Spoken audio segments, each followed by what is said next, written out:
저는 개인적으로 에세이를 참 좋아합니다. 우선 읽기 편해서 좋고 작가의 생각을 들을 수 있어서 좋기 때문입니다. 여러 작가님들의 에세이를 읽으면서 모든 작가님들이 자신의 삶의 고난과 어려움들, 위기와 절망의 순간들을 이야기했는데요. 그런데 제가 지금 소개하려고 하는 이 책, 내일 내가 다시 좋아지고 싶어에는 작가님의 고통이 그 누구보다 크게 느껴졌습니다. 작가님의 글은 총 19개의 에피소드가 있는데 많은 부분이 그녀의 고뇌와 절망과 아픔이 담겨져 있었고 삶과 죽음에 대한 진중한 고찰도 있어서 하나의 에피소드를 읽을 때마다 그냥 넘어갈 수는 없었습니다. 작가님이 고민했던 그 부분을 저도 충분히 고민한 후에야 다음 에피소드로 넘어갈 수 있는 그런 책이었습니다.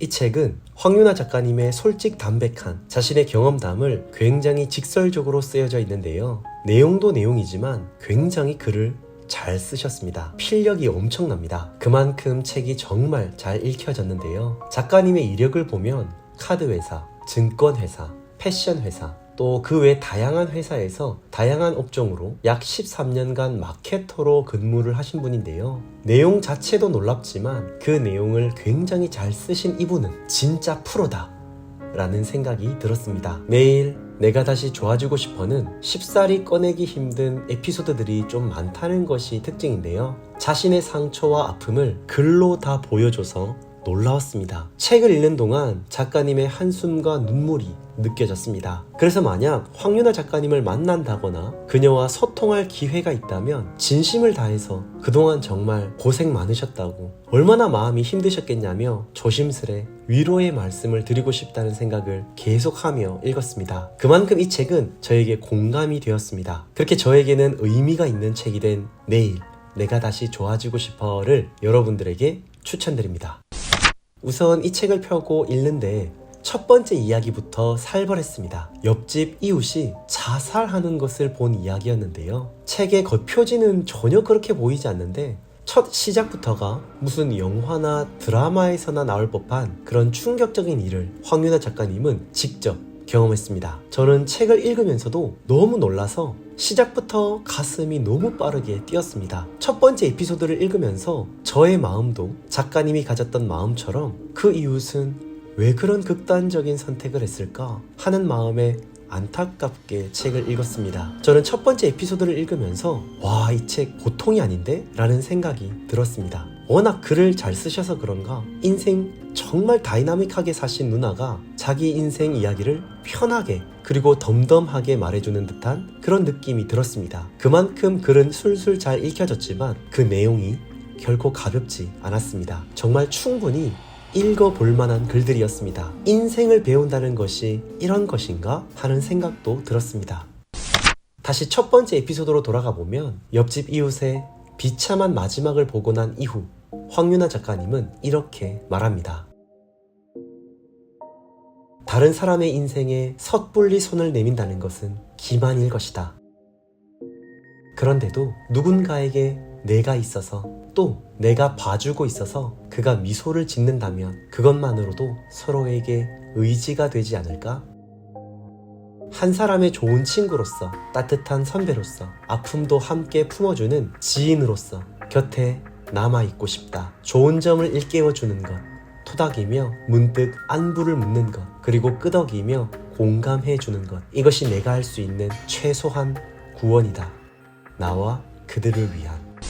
저는 황유나 작가님의 글에 너무 큰 공감을 했습니다. 저는 개인적으로 한 번뿐인 인생, 조금이라도 더 의미 있고 가치 있게 살고 싶은데 그러한 삶이란 무엇이 있을까라는 생각을 참 많이 하는데요. 거기에 대한 나름의 조언을 충분히 들을 수 있는 글귀였습니다. 누군가의 생이 비참하게 끝나는 것을 직접 목격한 그녀의 경험과 그녀의 다짐이라 그런지 저의 마음에 더욱더 진하게 큰 울림을 주었습니다.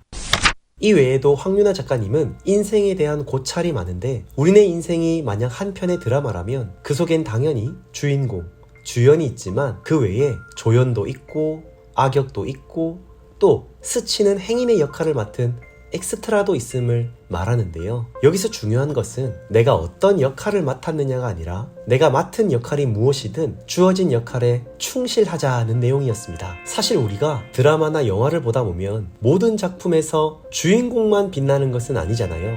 어떤 작품은 악역이 훨씬 더 매력적으로 보이고 어떤 작품은 조연이 더 빛나 보이기도 합니다. 또 어떤 작품에는 정말 잠깐 나오는 카메오나 엑스트라 수준인데도 그들이 더 극의 완성도를 살려주는 경우도 있습니다. 그런 관점에서 생각해 본다면 저는 황윤아 작가님이 본 세상에서 우리의 인생이 꼭 주인공일 필요는 없겠다는 생각에 동의했습니다. 물론 하고 싶어도 할 수 없을 때가 많겠지만요. 내게 주어진 역할에서 최선을 다해도 우리네 인생은 충분히 박수 받을 만한 인생이라 믿습니다. 적어도 부끄럽지 않은 삶을 살아내면서 내가 할 수 있는 최선을 다한다면 그 인생은 그 인생 나름대로 꽤 멋있겠다는 것이죠.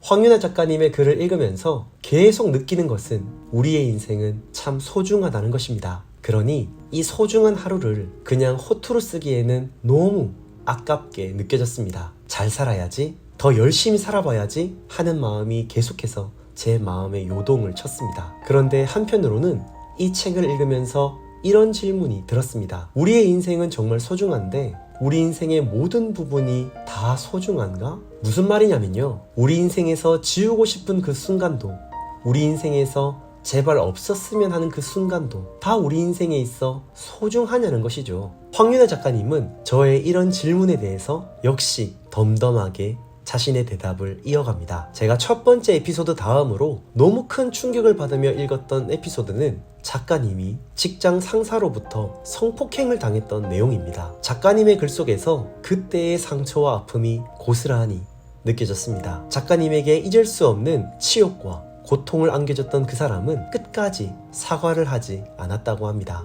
우리가 살아가는 이 시대는 지금도 고통받는 사회적 약자들에게 얼마나 제대로 된 도움을 주고 있을까요? 진짜 정의와 공의가 정상적으로 바르게 작동하기는 하는 걸까요? 작가님은 상처와 함께 살아간다고 했습니다. 이미 지나간 일이지만 그 상처는 지워지지 않을 테니까요. 용기 있게 자신의 고통을 말해준 황윤아 작가님을 어떻게든 위로해주고 싶은 마음이 계속 들었습니다. 얼마나 아팠을까? 얼마나 괴로웠을까? 끝까지 법정 싸움을 싸워야 했던 그 순간 그녀는 얼마나 외로웠을까? 에세이를 읽으면서 이렇게나 깊은 생각을 한 건 저도 처음이었습니다. 정말 많은 생각을 했습니다. 이 세상을 살아가는 모든 사람들에게는 다들 저마다 상처가 있을 것입니다. 아픔도 있고 고통도 있고 괴로움도 있을 테죠. 가능하면 그 상처가 없으면 좋을 텐데, 가능하면 그 아픔이 없으면 좋을 텐데, 너무 안타깝게도 우리 인간은 너무 자연스럽게 상처를 받고 또 상처를 주며 살아갑니다. 핵심은 그 상처를 대하는 태도입니다. 씻을 수 없는 이 상처로 인해 세상과 사람을 원망하다가 그저 비참한 인생으로 죽지 못해 살아갈 것인지, 아니면 나의 이 상처를 끌어안고 더 단단해지고 성숙해진 모습으로 당당하게 이 세상을 더 잘 살아갈 것인지. 저는 어쨌든 그 고통의 터널을 지나 책으로 자신의 지나온 세월을 고백할 수 있는 것이 정말 멋지다고 생각했습니다. 황윤아 작가님은 멋지게 살아내셔서 제대로 된 복수를 하고 계신 것이라고 저는 생각합니다. 그리고 제발 잘못을 저지른 사람들이 제대로 된 처벌과 제대로 된 사과를 할 수 있기를 바랍니다. 이 외에도 황윤아 작가님은 인생에 명확한 정답은 없다고 말하면서 너무 하나의 답을 정해놓고 살아가는 사람들에게 안타까운 마음을 고백하기도 합니다. 가정에서도 직장에서도 작가님은 자기 나름대로 최선의 삶을 사셨겠지만 그 어디에나 결코 쉬운 것이 없는 것도 인생이라고 말해줍니다. 저는 인생에 대해서 진지하게 고민하며 조금이라도 더 나은 삶을 살기를 원하시는 분이라면 한 번쯤은 꼭 이 책을 읽어보시기를 권해드립니다. 쉽게 읽을 수 있지만 결코 가볍지 않은 에세이, 황윤아 작가님의 매일 내가 다시 좋아지고 싶어를 추천드리면서 저는 이만 물러가 보겠습니다. 지금까지 함께 읽는 책 크리스였습니다.